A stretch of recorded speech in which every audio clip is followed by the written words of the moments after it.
So let's talk about the Spyder. Question I got, a couple of people wanted to know more about the Spyder, and in doing that, what I'm going to talk about is how easy is it to ride a Can Am Spyder? What are the differences between that and a motorcycle? Most obvious difference is this is 3 wheels. You got a reverse trike configuration, 2 wheels up front, 1 in the back.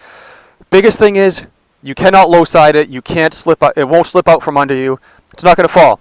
You know, and you don't have to hold it up. If this thing is just sitting here by itself, got the emergency brake on, it's not going to go anywhere. So, number one, if you were thinking that you cannot hold up a motorcycle or you have balance issues with it, or maybe you have some sort of injury or disability or something that may prevent you from riding a regular motorcycle, I would definitely consider checking out a Can Am Spyder. The stability is awesome. Again, that's one of the key factors in this. I know a difference between a Spyder and a motorcycle. So let's talk about some of the features of this. We're looking on the left side of the Spyder. As you can see, this is the e-brake right here. That'll lock the rear wheel. We don't see a shifter here. There's no clutch here. This is a semi-automatic model. This plus right here, that's your upshift. And you got your downshift here. When I say semi-automatic, that means you have to upshift, you don't have to downshift. And I will show an example of that later. But if you're in 3rd gear, rolling up to a stop sign, you don't have to downshift. You can just stay on the brakes, slow down, and the trike will do it for you. The other thing is, you got no handle here, no front brake. This foot brake controls all 3 brakes, and it has stability control and ABS. You got some nice Brembo brakes on the side here. The braking in these things is absolutely phenomenal. I can't overstate how great the braking is. The braking is so good on these, it's almost impossible to get it to lock up. Like, it just, I don't know. I can't explain. It's something that you've got to experience how awesome the braking is. And why is that important? It's a bigger profile than a bike. So you're going to be in situations where in a motorcycle you'd be able to avoid. With the Spyder, you're going to have to brake. Like, there's just, you don't have the option of some of the regular avoidance techniques that you do on a motorcycle. So with that, feel comfortable that this thing will stop when you punch the brake. Alright, so we're sitting on this thing.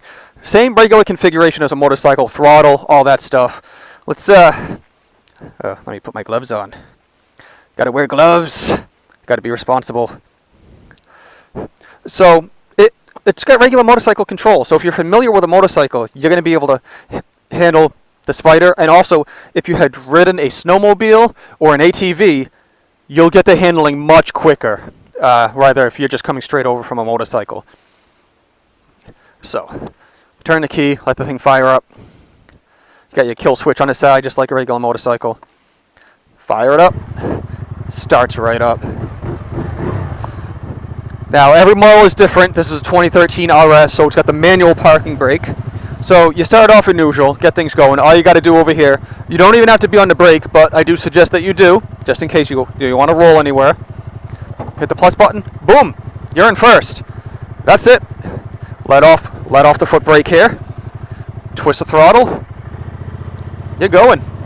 We're going. Let off the throttle. Boom. Foot brake. Done. So, just go for a little ride. And all I'm doing, very gently, I don't know if the camera can pick this up, I'm doing this one-handed.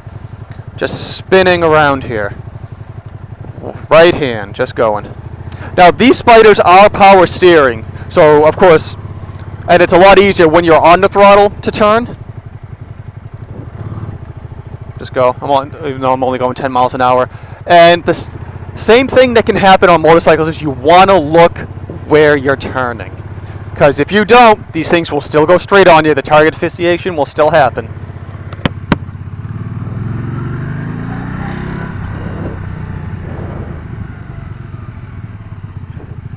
Alright, so let's talk about shifting now that we can get out here on the road.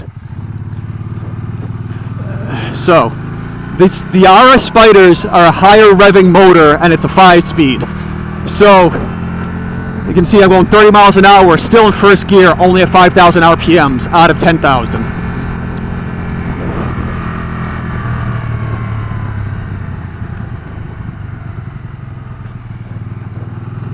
So now if you want to go and shift, let's get it up to above that. Hit the button.